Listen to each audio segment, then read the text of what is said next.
All right, people. So, this NXT, I guess I don't know what the hell it's called, NXT rival or Takeover rival. I mean, why give it two names? It sounds stupid. Can we just give it one fucking name? You know, like NXT rival or NXT whatever. You know, instead it's NXT Takeover rival. Does that even make sense to you? Doesn't make sense to me. Just name it one word. All right, not that hard. But anyway, just wanted to get that. I think that's kind of stupid, you know. Oh, NXT, we're here at NXT Takeover Rival. What? What the fuck? And then, like, the last one was NXT Takeover 2 or something. This one's Takeover. What? I mean, I'm just confused over what the names of these pay-per-views are. But anyway, we get the show started off with Kenta defeating Tyler Breeze, or I call him Kenta. It's a lot easier than Hideo Itami or whatever. Why couldn't they just call him Kenta? I mean, that's what he's known as. Is there copyright issues or something? I don't know, but I'm just gonna call him Kenta. But so Kenta defeats Tyler Breeze. It was a short match. I mean, usually when you have a pay per view like this, and you only have one every like 2 months, I believe it is with NXT, you want the matches to be pretty long matches. I mean, one match that's 5 minutes, all right, you know, but you want most of the matches to be, you know, 10, 15, 20, 25 minutes long. At least 10, I mean. So, and these first two matches were like 5, 6, 7 minutes long. They weren't that long. And I felt the match was all right. You know, the ending was like a fucking, you know, Tyler Breeze went into an Irish whip, and then Kenta just kicked him in the face, and that was it. I mean, what a shitty ending that was. And I'm sorry, by the way, for this kind of late review, too. I didn't even know the pay-per-view was on Wednesday. You know, WWE did a horrible job of advertising it. The last few ones, they did a good job of saying, oh, tune in Thursday or tune in Wednesday for NXT pay-per-view. But this one, they didn't really advertise it, and I wasn't even aware that it was Wednesday. But anyway, I felt this match. I mean, it had some good moves in it, but it was short, and it was a shitty ending, too. So I give it 2.5 out of 5 stars. Then we have Baron Corbin defeating Bull Dempsey in a no disqualification match, which was like 5 minutes long. Now, usually with no DQ matches, they're like fucking 10, 15, 20 minutes long or longer.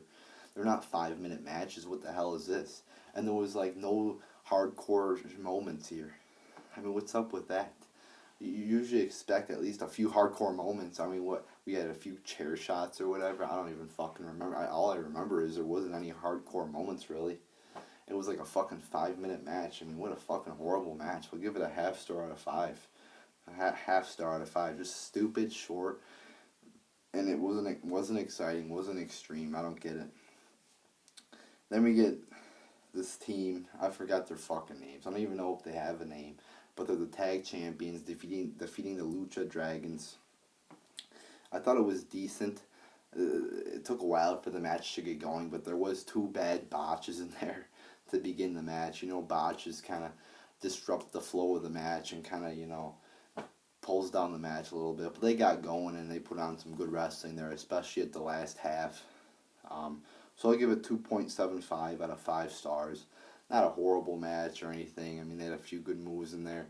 Certainly started off as a pretty bad match, but you know, they made up for it as it went along. So I'll give it 2.75 out of 5 stars. Then we have Finn Balor defeating Adrian Neville. This match was good, not great. It was a good match. I'll give it 3.5 out of 5 stars. And let me tell you something about Finn Balor here. He fucking is so weird. I mean, you don't want to put the fucking phone down.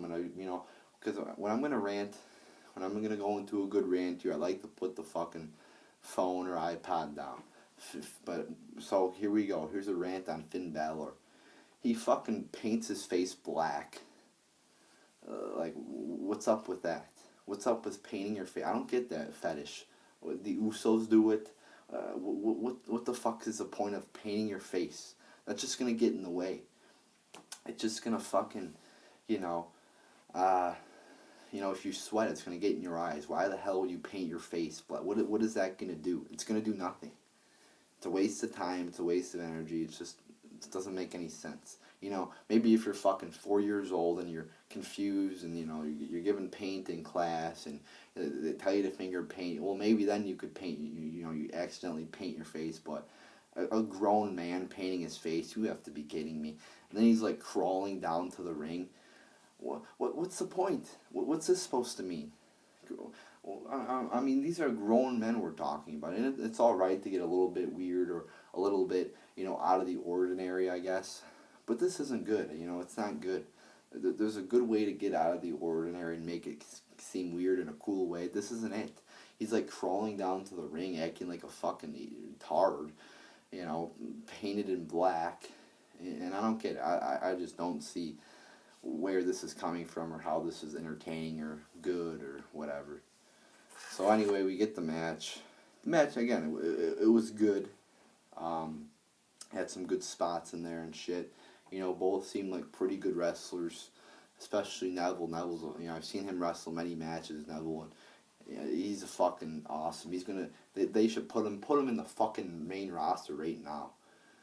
They really need fucking people like Neville on the main roster. If you look at a guy like Roman Reigns and you compare his matches to fucking Neville's, oh my god, it's not even fucking close. I mean, this is just ridiculous. You see a Roman Reigns match or a Cena match or, not even touching a Neville match or a Sami Zayn match or not even close. So I'll give it 3.5 out of 5 stars. Thought it was a pretty good match. Had some good moves in there. Thought it could have been better, but I mean, it was a good match. Then we have Sasha winning the Fatal 4-Way match. For a Divas match, really good match here. And again, look at the matches we get on Raw. 2 or 3 minute shitty jobber matches that nobody gives a shit about. And look at NXT. They got some good diva wrestling. They don't do the total divas bullshit. They don't do the drama queen shit.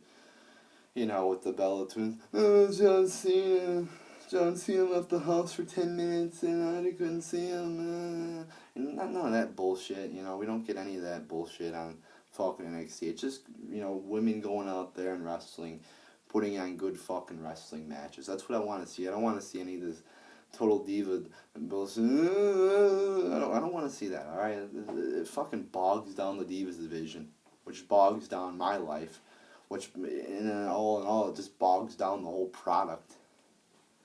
So then, we get the match. Sasha Banks wins. I don't know too much about Sasha Banks.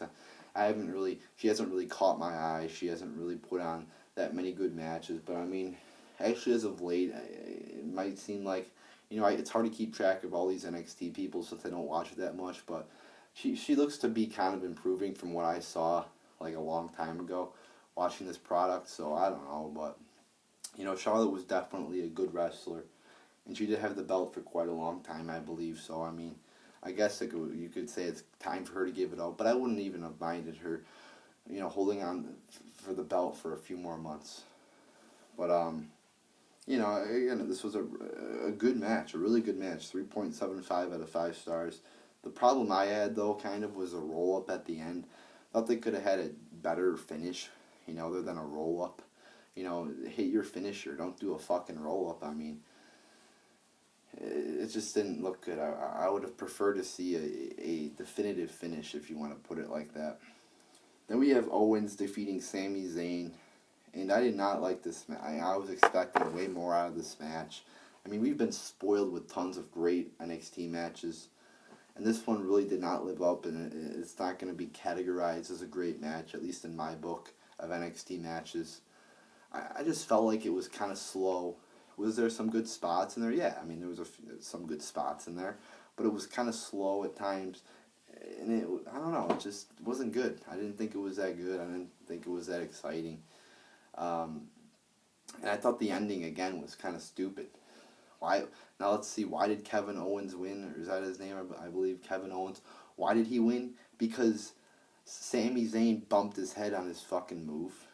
So that's why, in essence, a big reason why Kevin Owens won. Now, why would you... I think that's a bad way to put over Kevin Owens. You don't want to see Kevin Owens won on Sami Zayn fucking up. See, I thought Kevin Owens should have won on something Kevin Owens should have done. See, Kevin Owens didn't do that much to get this victory. It was Sami Zayn getting the concussion or whatever the fuck he got. That's why Kevin Owens won. So I thought they should have done a better job of putting Kevin Owens over. You know, it kind of seems like just a cheap victory. Not a cheating victory, but just a cheap victory for Kevin Owens, kind of. But and it kind of seems a little bit early to give him the belt. I mean, I know he's pretty well known in the indies, but I'm a big believer of when you come to WWE, you know, you should have to prove yourself for at least a little bit in this company and not just be given shit right away. And people might be like, oh, well, he's good in the indies, and this shows that WWE is liking the indie. That is one good thing, though. This shows that WWE is not discriminating against indie workers, or at least Triple H, or at least the NXT writers, whatever. So, but again, I think that in WWE you should have to prove yourself. Just look at what Batista did last year. He came back, he fucking did not deserve to win the Rumble, and he won it. And you see, so I think you should, when you come to this company, I don't care what you did 5 years ago, a year ago, or even a few months ago. I think once you get into this company, it's a new start. It's a lot different than any other wrestling company out there. It's a much bigger crowd. So I think you should have, well, in NXT, I guess not much bigger crowds, but much bigger audience probably. So you should have to prove yourself, I think, before you get a belt.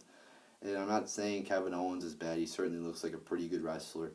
But I think that, and I haven't watched him in NXT for the past 2 months, so maybe he is good, I don't know, but I just want to reiterate that point, that I think in this company, just because you have a good, reputation, you should not be given shit. You should have to prove yourself in this company. So there you go, people. I'll give this pay-per-view, I'll give it 6 out of 10 stars. I mean, it had some good matches on there. It had some shit. I thought this wasn't that good of a pay-per-view compared to the other, NXT pay-per-views, but overall, in all, it was a pretty good show, pretty decent show, I thought. Overall, just looking at this one. So there you go, people. There's your NXT, what is it called? Takeover Rival review.